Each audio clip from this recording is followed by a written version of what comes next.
Good morning everyone. Race classes के आपके अपने यूट्यूब चैनल पे आपका स्वागत है। ये शुरुआत करते हैं लेक्चर नंबर 5। उसमें हम क्या सीखेंगे? जो ब्रिटिश का है पब्लिक लाइब्रेरी एक्ट। इससे पहले मैं आपको बता दूं कि हमारा lecture number 1, lecture number 2, lecture number 3, lecture number 4 हमने यूट्यूब पे डाल दिया है। आप जाके वहाँ से इसका लिंक बिठा सकते हैं। हमने क्या पढ़ा मैं आपको 2 मिनट में रिकॉल करा देता हूँ। पहले मैंने फर्स्ट लेक्चर में पढ़ा है फंडामेंटल ऑफ लाइब्रेरी के बारे में। दूसरे लेक्चर में हमने क्या पढ़ा है? टाइप्स ऑफ लाइब्रेरी के बारे में।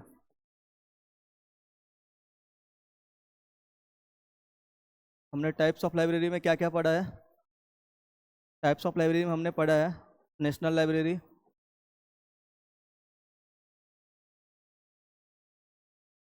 एकेडमिक लाइब्रेरी,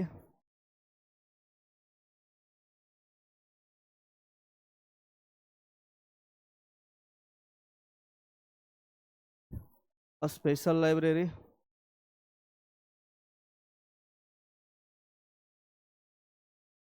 चौथा पब्लिक लाइब्रेरी।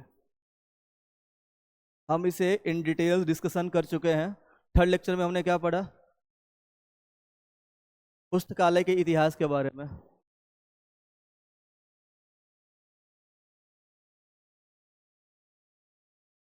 हमने इसे कैसे पढ़ा?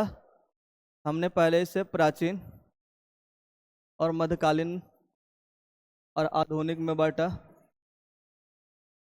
लेक्चर थर्ड में हमने इसे प्राचीन के पर्सपेक्टिव से डिस्कस किया, विश्व के पर्सपेक्टिव से डिस्कस किया और भारत के पर्सपेक्टिव से डिस्कस किया।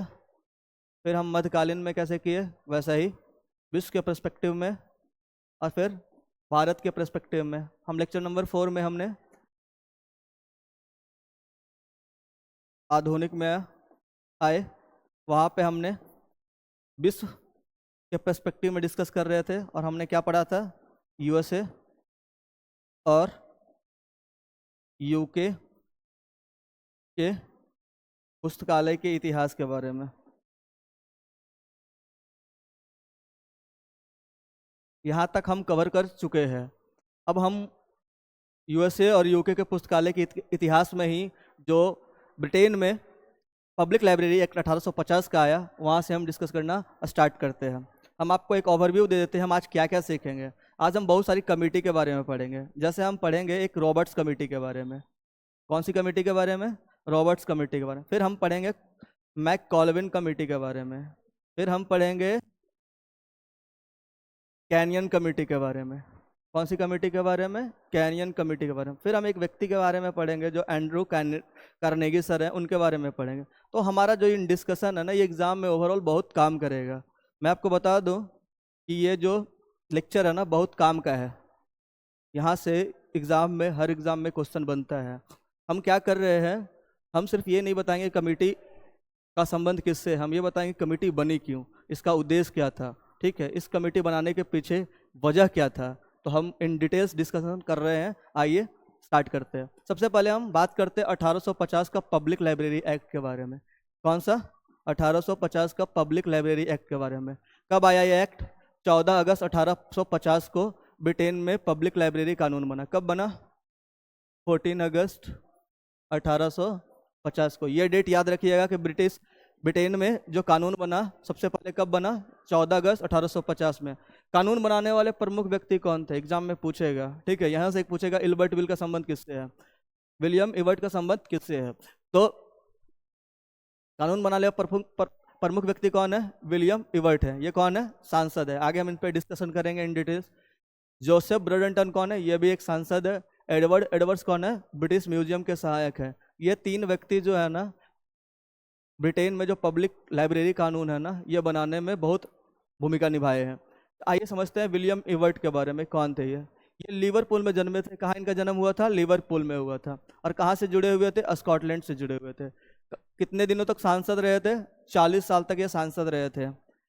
1830 से 37 तक ये लिवरपूल में, 41 से 68 तक डमफ्रीज का प्रतिनिधित्व किया। मतलब 2 जगह इन्होंने रिप्रेजेंटेटिव बने हैं। आगे देखते हैं, सामाजिक सुधारों में भी सक्रिय थे। अगर सामाजिक सुधारों में सक्रिय थे तभी तो ये पब्लिक लाइब्रेरी एक्ट की तरफ आगे बढ़े। आइए देखते हैं नेक्स्ट स्लाइड में। कानून बनाने का प्रक्रिया कैसा था? अब अभी हमने पढ़ा था कि कानून बना, कैसे बना उस बात पे हम बात कर लेते हैं। 1849 में इवर्ट ने संसद में एक कमेटी बनाई। कौन बनाया? कमेटी बनाई। इसके अध्यक्ष भी कौन थे? इवर्ट साहब ही थे। एडवर्ड्स ने यूरोप और ब्रिटेन के पुस्तकालयों पर रिपोर्ट तैयार किया और कमेटी की जानकारी दी। जो कमेटी बनी थी इनको ये जानकारी दिया यूरोप और ब्रिटेन में पुस्तकालय का क्या चीजें चल रहा है। फरवरी 1850 में इवर्ट को पब्लिक लाइब्रेरी बिल पेश करने की अनुमति मिली। कब मिली? फरवरी 1850 को। फिर ये कानून कब बना? 14 अगस्त 1850 को। याद रहेगा ये चीजें, बहुत इंपॉर्टेंट है। ये कानून जो बना, ये कानून का क्या क्या प्रावधान था, आइए डिस्कस करते हैं। 10,000 से अधिक आबादी वाले शहरों को यह कानून अपनाने की अनुमति मिली। मतलब अगर आप 10,000 से ऊपर आबादी है तो आपको यह कानून अपनाना पड़ेगा, ठीक है। इसे लागू करने के लिए 2/3 बहुमत जरूरी था। कितना जरूरत था? 2/3 बहुमत जरूरी था। अगर जो कानून बन रहा था, अगर वो वोटिंग हार जाते तो 2 साल तक ऐसा कानून नहीं लाया सकता। मतलब 2 साल तक ये दोबारा प्रस्ताव नहीं लाया जा सकता है। याद रखने वाली बात इंपॉर्टेंट है कि जो ब्रिटेन में कानून बना वो कब बना? 14 अगस्त 1850 को। और ये इसके लिए बिल कब पास हुआ? फरवरी 1850 को। आइए देखते हैं नेक्स्ट स्लाइड में।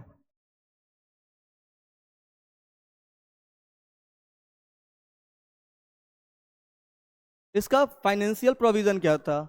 मतलब वित्तीय प्रावधान क्या था? अगर ये बना था कानून तो इसका फाइनेंशियल प्रोविजन क्या था? कितना टैक्स लगता था?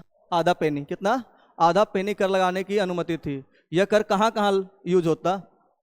इमारत पे, ईंधन पे, रोशनी पे, फर्नीचर पे, स्टाफ की सैलरी पर खर्च हो सकता था।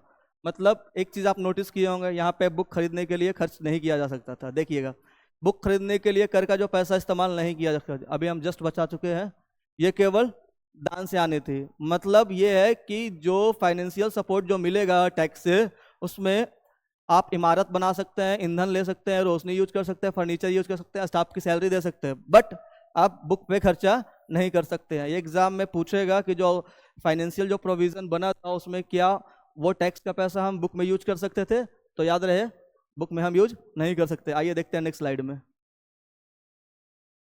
अब जो कानून बना था ना 1850 का, ऐसा नहीं है कि वो कानून सबसे अच्छा था, ठीक है। इस अगर वो सबसे अच्छा होता तो अभी तक वो लागू होता, ठीक है। तो उसमें क्या क्या गलतियां थी हम देखते हैं।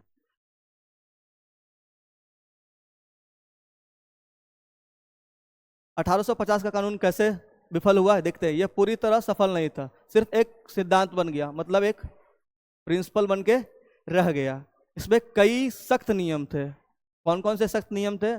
कौन इसे अपना सकता है, कितना पैसा खर्च हो सकता है, पैसा कैसे खर्च हो सकता है, इसे अपनाने की प्रक्रिया। मतलब ये सब चीजें जितनी जटिल प्रक्रिया थी ना, ठीक है, इसी कारण ये क्या हुआ? सफल नहीं हो पाया।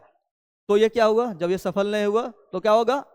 संशोधन होगा, अमेंडमेंट होगा। तो 1850 का संशोधन कब हुआ? 1855 में, ठीक है। जो आप देखे थे 3 व्यक्ति थे, उनमें से एक व्यक्ति एडवर्ड एडवर्ड्स भी थे। उन्होंने Edward Edwards Manchester public library के जो लाइब्रेरियन थे ना, इवर्ट को कानून में सुधार के लिए मनाया। मतलब उनको बोला कि जो हमने कानून बनाया ना, वो कानून सही नहीं है, अब कानून में क्या कीजिए? सुधार कीजिए। क्या क्या बदलाव आया देखते हैं। मुख्य बदलाव एक आया कि जो कर की सीमा है ना, 1 पेनी कर दी गई। कितनी कर दी गई? 1 पेनी कर दी गई। किताबों और अखबारों खरीदने की अनुमति मिली। आपको याद होगा कि वहां पे किताब खरीदने की अनुमति नहीं थी, इसमें क्या होगा? किताब और अखबार खरीदने की भी अनुमति मिली। वहां 10,000 आबादी था, या कितना आबादी है? 5,000 आबादी वाले गांवों को भी लाइब्रेरी खोलने का अधिकार मिला। एक बात आपसे सवाल पूछेगा कि जो 10,000 लाइब्रेरी खोलने की अनुमति किस कानून में था? तो 1850 के कानून में। 1855 के कानून में क्या आया? 5,000 से अधिक वाले आबादी वाले गांवों में भी लाइब्रेरी खोलने का अधिकार मिला। कब? 1855 के संशोधन में। आइए देखते हैं नेक्स्ट। अभी हम कानून पढ़ रहे हैं, ठीक है। उसके बाद हम क्या पढ़ेंगे? कमेटियां पढ़ेंगे। 1866 का संशोधन, 1866 का संशोधन। देखिए, ऐसा नहीं है कि 1850 में कमेटी बनी उसके बाद जो संशोधन हुआ 1855 में। 1855 में कुछ फ्लॉज रहा होगा, कुछ गलतियां रही होगी, तब इसका संशोधन कब हुआ? 1866 में। इबर्ट ने एक और बदलाव करवाया। क्या करवाया? लाइब्रेरी खोलने के लिए आबादी की सीमा हटा दी गई। जो आपका पहले 10,000 था, फिर 5,000 किया, अब ये कोई भी सीमा नहीं है। ठीक है, 1866 के संशोधन में। निर्णय लेने के लिए कितना था? 2/3। ये विशेष बहुमत होता है। फिर क्या हो गया? साधारण बहुमत। साधारण बहुमत आपको पता है, अगर कोई जगह वोटिंग होए, अगर 100 व्यक्ति है तो 50+1 क्या होगा? साधारण बहुमत होता है। फिर अन्य छोटे मोटे जो बदलाव हुए ना, वो हम पढ़ लेते हैं। ठीक है, कब कब बदलाव हुआ? 1871 में हुआ, 77 में हुआ, 84 में हुआ, 87 में हुआ, 89 में हुआ और 91 में हुआ। 1892 में नया कानून आया। इन सब कानूनों को मिला के एक नया कानून बनाया गया 1892 ईस्वी में। ओवरऑल आप ये देखिएगा ना, ब्रिटेन का जो कानून है ना, जो अभी का कानून है, उसमें बहुत सारे संशोधन हुए हैं। ठीक है, अब 1900 तक क्या स्थिति थी हम देखते हैं। 1000 से अधिक शहरों कस्बों में केवल 780 ने इस कानून को अपनाया। मतलब 1900 ईस्वी तक 1000 से अधिक शहर में सिर्फ 780 ही अपनाए। मतलब कितने लोग ने नहीं अपनाया? लगभग 220 लोगों ने ये कानून नहीं अपनाया। अब आगे हम पढ़ेंगे एसोसिएशन के बारे में। देखिए मैं आपको बता देता हूँ। ठीक है, एसोसिएशन और ऑर्गेनाइजेशन से बहुत क्वेश्चन बनता है। जैसे हम पढ़ेंगे ALA के बारे में। ये क्या है? लाइब्रेरी एसोसिएशन, YLA है। स्लिप पढ़ेंगे हम, बहुत सारी चीज़ों को पढ़ेंगे आगे। ठीक है, तो अभी के लिए बस इतना जान लीजिए कि 1877 में लाइब्रेरी एसोसिएशन की स्थापना जो पुस्तकालय के विकास और उनके अधिकारों की रक्षा के लिए बनाया गया। मैं आपको एक बात बता देता हूं कि जितने भी एसोसिएशन बने ना, वो पुस्तकालय के विकास के लिए बने हैं, उनके संरक्षण के लिए बने हैं। ठीक है, तो सबसे पहला जो संरक्षण के लिए बना जो एसोसिएशन है, लाइब्रेरी एसोसिएशन की स्थापना कब हुई? 1877 में। कहाँ हुआ? ब्रिटेन में हुआ। यहाँ तक उम्मीद करते हैं आपको समझ आया होगा। देखते हैं नेक्स्ट स्लाइड में।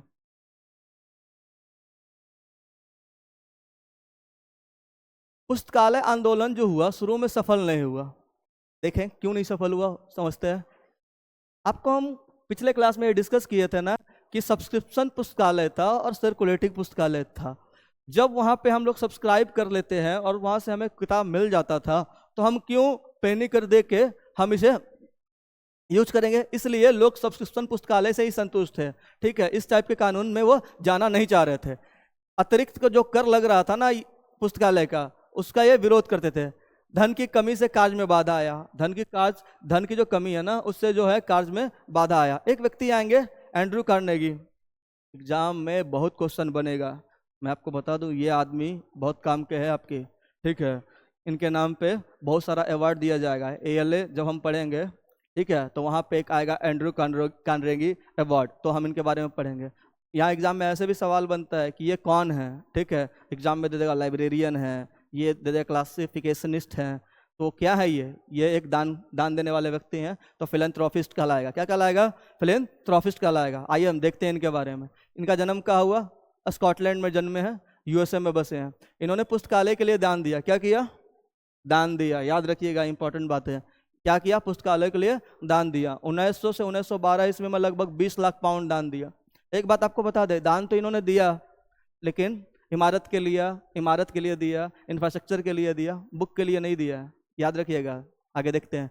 दान सिर्फ इमारतों के लिए, किताबें स्थानीय लोगों को देनी थी।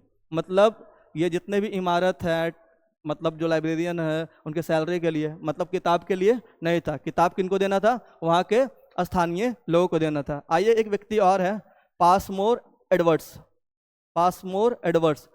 ने भी पुस्तकालय को आर्थिक सहायता दी। कार्नेगी साहब ने भी दिया, अब पासमोर एडवर्ड्स ने भी दिया। 1900 से 1909 में 208 जगहों में पुस्तकालय कानून अपनाया। जो हम लोग कानून पढ़ रहे थे, वो कानून अपनाया। 1913 में देखेंगे, कार्नेगी यूनाइटेड किंगडम ट्रस्ट की स्थापना हुई। भाई ट्रस्ट की स्थापना क्यों हुई? अब कोई आपको दान दे रहा है, तो क्या उनके पैसा को पानी जैसा बहा दोगे? क्या नहीं ना बहाओगे। जो हम कमेटियाँ जो पढ़ेंगे ना, इनके पैसे के लिए ही आएगा कि इन जो कमेटी बनेगी, जो जांच होगी, जो लाइब्रेरी के लिए इन्होंने दान दिया, क्या पैसा सही से लगा या नहीं लगा। आगे हम पढ़ेंगे रॉबर्ट्स कमेटी के बारे में, आगे हम पढ़ेंगे कैनियन कमेटी के बारे में, आगे हम पढ़ेंगे मैककॉल्विन कमेटी के बारे में। मतलब इस टाइप की कमेटी के बारे में हम अभी डिटेल्स में डिस्कस करेंगे। आइए देखते हैं ये ट्रस्ट क्यों बना। पुस्तकालय निर्माण को गति देने के लिए कार्नेगी ट्रस्ट बनाया गया। आपसे ये सवाल बनेगा कि जो कार्नेगी ट्रस्ट क्यों बना, तो पुस्तकालय निर्माण के गति देने के लिए कार्नेगी ट्रस्ट बना। क्या समस्या बनी रही तो ये ट्रस्ट बनाने की जरूरत पड़ी? तो देखते हैं प्रमुख समस्या क्या थी। किताबों के लिए धन की कमी। अभी हम देख रहे हैं कि पैसा किसके लिए मिल रहा था? इंफ्रास्ट्रक्चर के लिए मिल रहा था, किताब के लिए तो मिल ही नहीं रहा था। स्टाफ को कम वेतन और अधिक कार्यभार, मतलब सैलरी कम है और वर्कलोड ज्यादा है। आगे हम देखते हैं नेक्स्ट।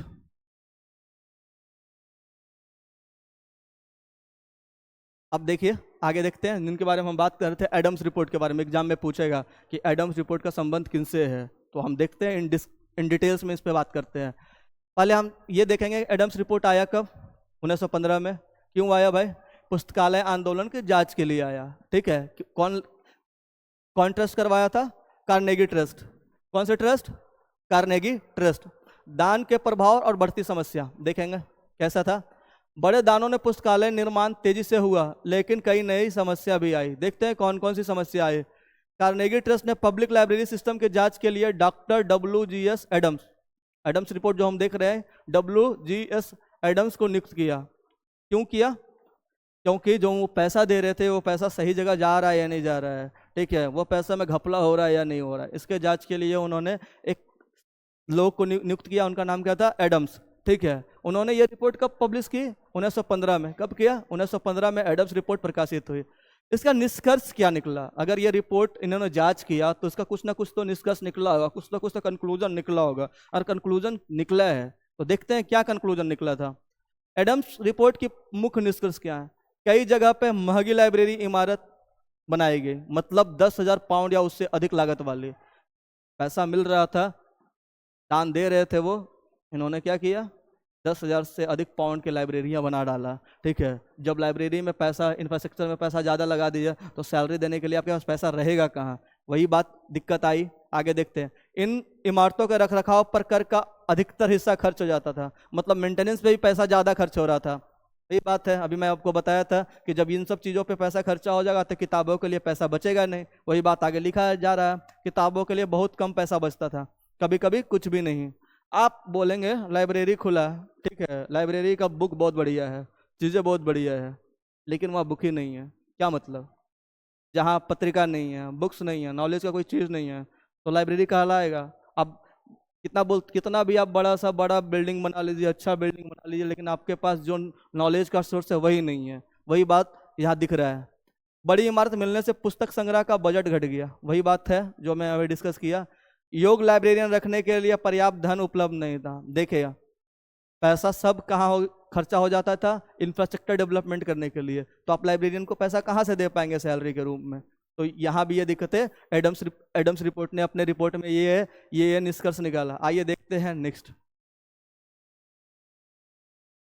इसका प्रभाव क्या हुआ जब ये रिपोर्ट इन्होंने दिया, ठीक है, ट्रस्ट को ये रिपोर्ट सौंपा, तो वह उसका प्रभाव का क्या हुआ ये देखते हैं। पेनी कर समाप्त कर दिया गया। पुस्तकालय कानून में सुधार, पेनी कर समाप्त कर दिया गया 1919 में। देखते हैं एडम्स रिपोर्ट 1915 ने कर की सीमाओं के कारण पुस्तकालय की समस्या को उजागर किया। वो बात हमने बताया था।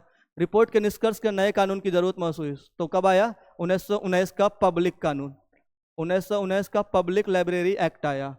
पुस्तकालय कर की एक पेनी सीमा हटा दी गई। जो वो कर का सीमा था ना, वो हटा दिया गया। काउंटी परिषदों को नए क्षेत्रों में पुस्तकालय स्थापित करने का अधिकार मिल गया। मतलब काउंटी परिषदों को नए क्षेत्रों में भी पुस्तकालय वो क्या कर सकते थे? स्थापित कर सकते थे। इससे कम आबादी वाले क्षेत्रों में भी पुस्तकालय सुविधाएं उपलब्ध हो सके। पहले क्या था? जहाँ ज़्यादा आबादी थे वहाँ पुस्तकालय खुलता था। ये आने के कारण क्या हुआ? कम आबादी वाले क्षेत्रों में भी पुस्तकालय खुलना स्टार्ट हुआ। ये कानून का प्रभाव क्या पड़ा और प्रसार कैसे हुआ? कई काउंटी परिषदों ने इसे तेजी से अपनाया। ठीक है, अभी काउंटी परिषदों नए क्षेत्र में पुस्तकालय स्थापित किया, इसलिए क्या हुआ? कई काउंटी परिषदों ने इसे तेजी से अपनाया। 1927 तक इंग्लैंड और वेल्स की 96% आबादी पुस्तकालय सेवा के दायरे में आ गई। मतलब इंग्लैंड और वेल्स में कितने परसेंट लोग? 96% लोग क्या हुआ? पुस्तकालय की सेवाओं में आ गए। ये एक बड़ा नंबर है, बड़ा परसेंटेज है। 100 में से 96% लोग लाइब्रेरी के सर्विस के अंडर आ गए। आइए देखते हैं नेक्स्ट स्लाइड में कैनियन रिपोर्ट। आगे देखते हैं कैनियन रिपोर्ट के बारे में। अभी तो आपसे पहला सवाल यह बनेगा ना, कैनियन रिपोर्ट आया कब? कैनियन रिपोर्ट आया 1927 में। कब आया? आइए देखते हैं कैनियन रिपोर्ट के बारे में। 1924 में बोर्ड ऑफ एजुकेशन ने सर फ्रेडरिक कैनियन को पुस्तकालय सेवाओं की जांच के लिए नियुक्त किया गया। वो कौन, उसको जो एडम्स रिपोर्ट है उसको किस ट्रस्ट ने किया था? कार्नेगी ट्रस्ट ने किया था। इसको किसने किया? बोर्ड ऑफ एजुकेशन ने। 1927 में उनकी रिपोर्ट प्रकाशित हुई। कब हुई? 1927 में, जिसे हम लोग कैनियन रिपोर्ट के नाम से जानते हैं। ठीक है, आपसे एग्जाम में 2 सवाल बनेगा। पहला तो ये बनेगा कि इनको ऑर्डर कौन दिया था? तो बोर्ड ऑफ एजुकेशन ने दिया था। ठीक है, ये रिपोर्ट कब स्थापित हुई? 1927 में हुए। इसके क्या क्या निष्कर्ष निकले? इंग्लैंड और वेल्स की 96.3% आबादी पुस्तकालय सेवाओं के दायरे में थी। आगे देखते हैं। प्रति व्यक्ति पुस्तकालय पर खर्च और पुस्तकालय की उपयोग के दर का विश्लेषण किया गया। मतलब जो प्रति व्यक्ति पुस्तकालय पर जो खर्च है और पुस्तकों के उपयोग की दर पर विश्लेषण किया गया। न्यूज रूम मतलब अखबार पढ़ने के कमरे पर हो रहे अनावश्यक खर्च को उजागर किया। अगर एग्जाम में ऐसे क्वेश्चन पूछेगा कि न्यूज पर हो रहे अनावश्यक खर्चे का उजागर किस कमेटी ने किया, तो क्या बताएंगे? कैनियन कमेटी ने किया। आगे देखते हैं नेक्स्ट स्लाइड में।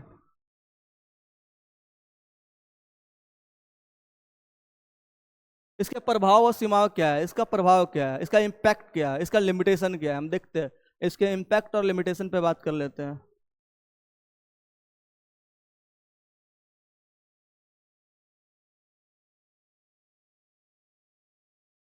रिपोर्ट ने पुस्तकालय सेवा की व्यापक जानकारी दी। जो ये कैनियन रिपोर्ट आया ना, ये पुस्तकालय सर्विसेज के बारे में इन डेप्थ जानकारी दी। ये केवल एक समीक्षा थी। क्या था? एक रिव्यू था। इससे तत्काल कोई कानूनी बदलाव नहीं हुआ। मतलब ये सिर्फ एक रिव्यू था, इस पे कानून में कोई चेंजिंग नहीं आया। इसके निष्कर्षों का उपयोग भविष्य की पुस्तकालय नीतियों में सुधार करने के लिए किया गया। मतलब ये इनसे इनपुट लिया गया और जो भविष्य में जो रिपोर्ट आया, जो भविष्य में जो नीति बनाएगी, उसके लिए ये क्या किया गया? ये इनपुट लिया गया इससे। आगे देखते हैं कैनियन रिपोर्ट के आगे। शायद मैककॉल्विन रिपोर्ट पढ़ना पड़े हमें। मिशेल रिपोर्ट पढ़ लेते हैं पहले, उसके बाद मैककॉल्विन पढ़ेंगे। मिशेल रिपोर्ट 1924 में आया। ये क्या? पुस्तकालय सेवा का मूल्यांकन है, मतलब इवैल्यूएशन पे बात कर रहा है।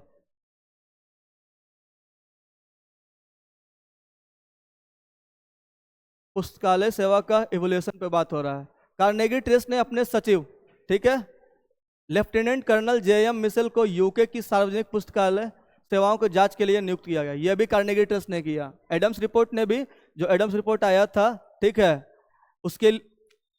उसको भी और मिशेल रिपोर्ट को भी किसने अपॉइंट किया?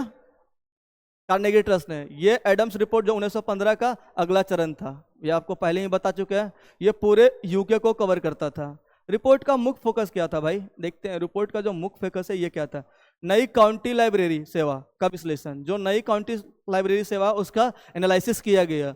पुस्तकालयों के आपसी तालमेल और समन्वय का आकलन किया गया। मतलब पुस्तकालय के आपसी तालमेल है या नहीं, कि इंटर लाइब्रेरी लोन मिल रहा है कि नहीं। अगर मान लीजिए कि एक पुस्तकालय यहाँ है, एक पुस्तकालय कुछ दूर पे है, क्या अगर यहाँ बुक नहीं है और वहाँ लोग आए हैं तो क्या इंटर लाइब्रेरी लोन की सुविधा है कि नहीं है? इस टाइप की चीज़ देखा गया। काउंटी पुस्तकालय की स्थिति को समझने में मदद मिली। इस रिपोर्ट में, मिशेल रिपोर्ट में। आइए देखते हैं नेक्स्ट रिपोर्ट, मैककॉल्विन रिपोर्ट। ये 1942 में आया। इसका पृष्ठभूमि पहले पढ़ लेते हैं। ये आया क्यों? ठीक है, ये आया क्यों? 1920 से 1970 के बीच, 1920 से 1970 के बीच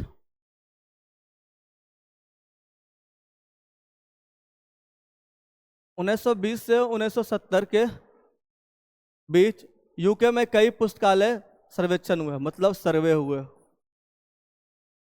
सर्वे से क्या निष्कर्ष मिला?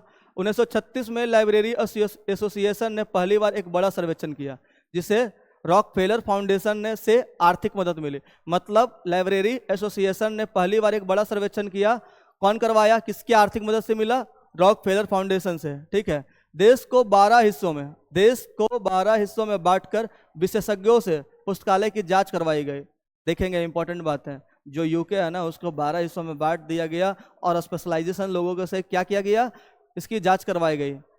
द्वितीय विश्व युद्ध 1939-1945 के कारण पुस्तकालय के विकास में बाधाएं आई थी। ठीक है, ये इसका क्या है? बैकग्राउंड है। आइए इस रिपोर्ट को समझते हैं इन डिटेल्स में। इसका उद्देश्य क्या था भाई? इसका एम क्या था? 1941 में लाइब्रेरी एसोसिएशन ने अपने सचिव लियोनल आर मैककॉल्विन को पुस्तकालयों की स्थिति की जांच करने का काम सौंपा। किसने सौंपा? लाइब्रेरी एसोसिएशन ने। हम आगे आपको बता चुके हैं जितने भी एसोसिएशन है ना, हम इन डिटेल्स में डिस्कशन करेंगे, इसके लिए आप टेंशन लेने की बात नहीं है। आप ये बात नहीं सोचिए कि ये कौन सा सुना सुना वर्ड नहीं है, इसको हम जब डिस्कस करेंगे 3 या 4 क्लास के अंतर्गत हम इसको यहाँ पे पहुँच ही जाएंगे, तो तब तक के लिए आप वेट कर लीजिए। आइए देखते हैं, कार्नेगी ट्रस्ट ने इस अध्ययन को आर्थिक सहायता दी। जो कार्नेगी ट्रस्ट था ना, इस जो स्टडी हुआ इसको फाइनेंशियल सपोर्ट दिया। 1942 में रिपोर्ट आई। क्या आई? कब आई? 1942 में, जिसमें पुस्तकालयों की स्थिति को सुधारने के लिए कई सुझाव दिए गए। आइए देखते हैं कौन कौन से सुझाव दिए गए।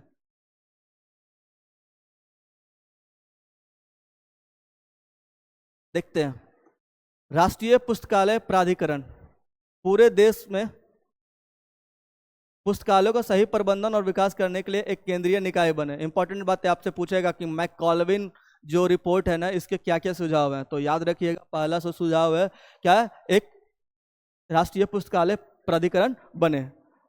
सरकारी वित्तीय सहायता, सरकार को पुस्तकालयों को उच्च शिक्षा की तरह आर्थिक सहायता देनी चाहिए। जैसे उच्च शिक्षा को सरकार क्या करती है? आर्थिक सहायता देती है, उसी प्रकार पुस्तकालय को भी आर्थिक सहायता देनी चाहिए।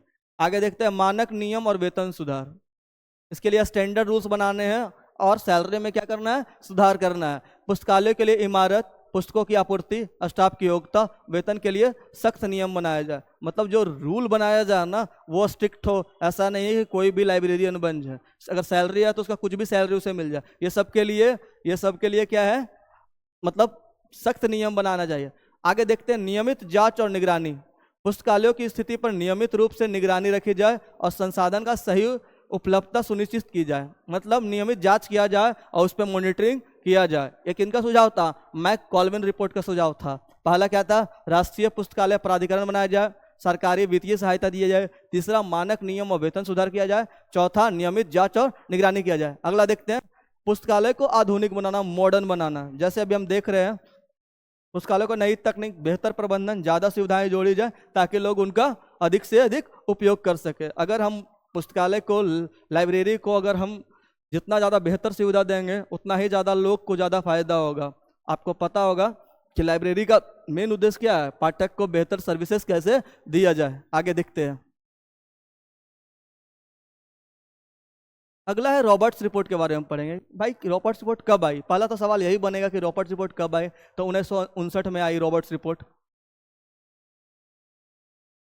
क्यों आई? इसका पृष्ठभूमि कैसे बना, हम देखते हैं। 1957 में इंग्लैंड और वेल्स में पुस्तकालय क्षेत्रों की समीक्षा के लिए एक कमेटी बनाई। कब बनाएगी? 1957 में। उसके अध्यक्ष कौन थे? Doctor S C Roberts. क्या थे? Doctor S C Robert. इनका एम क्या था? पब्लिक लाइब्रेरी सेवा की संरचना की जांच और सुधार के लिए सुझाव देना। देखिए, इनका जो कमेटी बनी थी ना, इनका एम यही था कि जो पब्लिक लाइब्रेरी सर्विसेज है ना, उसका स्ट्रक्चर की जांच और सुधार के लिए सुझाव देना।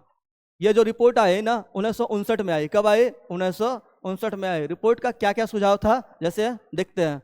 कई बड़े क्षेत्र पुस्तकालय प्राधिकरण हो, जो उसमें आप देख रहे थे काउंटी में, बड़े शहर में, मेट्रोपॉलिटन सिटी में, लंदन जैसे सिटी में। तो मतलब इनका भी सुझाव वही था जो ओवरऑल उनका था। आगे देखते हैं, ये भी प्राधिकरण बनाने की बात कर रहे थे और वो भी प्राधिकरण बनाने के बात कर रहे हैं। आगे देखते हैं, छोटे गांवों को पुस्तकालय प्राधिकरण न माना जाए। यह बात इनमें नया चीज सीखने को मिलेगा आपको, ठीक है। इनके रिपोर्ट में यह छोटे गांवों को पुस्तकालय प्राधिकरण न माना जाए। कुछ प्राधिकरण आवेदन कर सकते हैं लेकिन शर्त हो। क्या क्या शर्त हो? सालाना कम से कम 5,000 पाउंड किताबें पर खर्च करना पड़ेगा। मतलब अगर आपको प्राधिकरण बनाया जा रहा है तो कम से कम कितना खर्च करना पड़ेगा? 5,000 पाउंड किताबों पर खर्चा करना पड़ेगा, या प्रति व्यक्ति 2 शिलिंग का न्यूनतम खर्च करना पड़ेगा, ठीक है। आगे 50,000 से अधिक आबादी वाले कस्बे और शहरी क्षेत्र आवेदन कर सकते हैं अगर वे निर्धारित खर्च के नियम पूरा कर सके। मतलब ये सब जो सर्विसेज, मतलब जो इनका कंडीशन है, ये अगर फुलफिल कर पा रहे हैं तभी आप प्राधिकरण के श्रेणी में आ सकते हैं। आगे देखते हैं, 1964 का पब्लिक लाइब्रेरी कानून, ठीक है। ये जो रॉबर्ट्स कमेटी आई थी ना, रॉबर्ट्स रिपोर्ट आया था ना, उसके सुझाव को लागू करने के लिए पहल किया गया। कौन सा? 1964 का पब्लिक लाइब्रेरी कानून। शिक्षा मंत्री ने स्थानीय प्राधिकरणों से चर्चा की और अधिकतर सुझाव स्वीकार किए। जो अभी कमेटी बनी, जो हमने पिछले बार डिस्कस किया, उसके जितने भी सुझाव है ना, मोस्टली सुझाव को क्या किया? वो स्वीकार किए। ये 2 वर्किंग ग्रुप बनाए। कितने वर्किंग ग्रुप बनाए? 2 वर्किंग। इनमें पुस्तकालय विशेषज्ञ और स्थानीय लोगों को शामिल किया, मतलब पुस्तकालय विशेषज्ञ को भी किया और वहां के स्थानीय लोगों को भी किया। उनके क्या कार्य थे? अच्छी पब्लिक लाइब्रेरी के लिए आवश्यकताओं की जांच, मतलब जो अच्छा पब्लिक लाइब्रेरी के लिए जो जो आवश्यकता है उसकी जांच किया जाए। पुस्तकालय को भी सहयोग के सुझाव देना, मतलब क्या बोलना? सुझाव देना। कौन कौन इसके नेतृत्व करता थे? एच.टी. बोडेलिन, ई.बी.एच. बेकर। याद रखिएगा कि वर्किंग ग्रुप के जो लीडर कौन कौन थे? एच.टी. बोडेलिन थे और ई.बी.एच. बेकर थे। आइए देखते हैं नेक्स्ट स्लाइड में।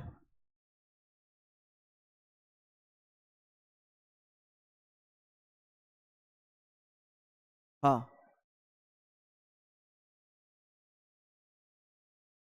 रॉबर्ट्स रिपोर्ट और वर्किंग ग्रुप की रिपोर्ट के आधार पर यह कानून तैयार हुआ। अब एग्जाम में पूछेगा किसके रिपोर्ट के कारण 1964 का कानून बना, तो क्या बताएंगे?